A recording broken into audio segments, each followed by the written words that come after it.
गोपद्मांची कहाणी. ऐका गोपद्मांनो तुमची कहाणी. स्वर्गलोकी इंद्रसभा, चंद्रसभा, कौरवसभा, पांडवसभा इत्यादी 5 सभा बसलेल्या आहेत. ताशे मर्फे वाजत आहेत. रंभा नाचत आहेत.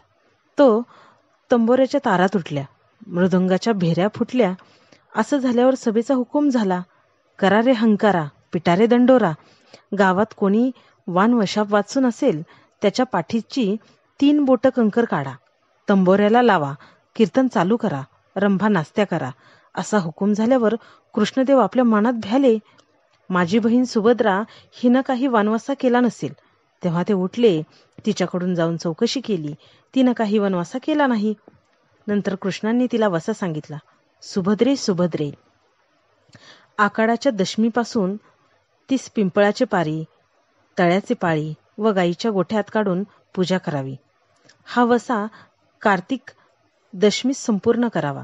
याप्रमाणे 5 वर्ष करावं. उद्यापनाच्या वेळी कुवारणीला जेवायला बोलवावी.